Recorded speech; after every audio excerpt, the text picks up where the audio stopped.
Hey everybody, Luke back from the breakdown. I just got back from a 6-hour road trip and the Wi-Fi stopped working on our Chrysler Pacifica. Obviously with 2 kids in the back seat, they were less than happy about that. We found an easy fix for this now that it's happened twice to us in about a month.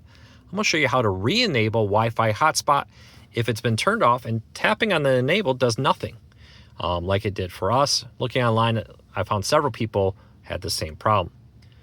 First though, if you like what we do here, if this all helps you, do me a huge favor, hit that subscribe button, hit that thumbs up. It really does help us because it lets YouTube know you enjoy what we do here. All right, so if you're in this screen, the Wi-Fi is disabled and you can't re-enable it. The simple fix for this is not to pull the fuse. All you need to do is reboot the monitor. And all to do that, you just come down here to the volume knob, where it's the power icon, hold that down. Now you're gonna hold it for like 10, 15 seconds, something like that.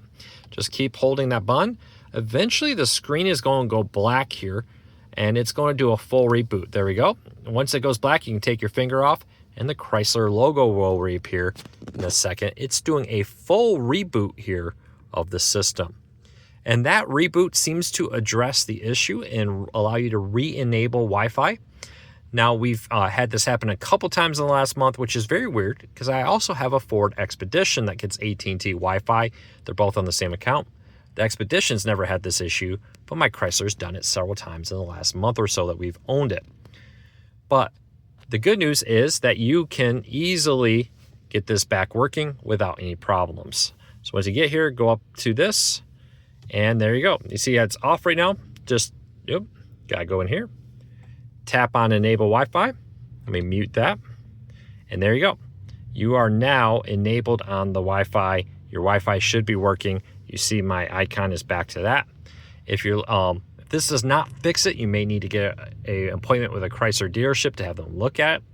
But for me, this has fixed it every time this has happened. Now, if this video helped you, do me a big favor, hit that subscribe button, hit that thumbs up, let YouTube know you enjoy what we do here, so YouTube recommends our videos to more people. Until next time, take care, be safe.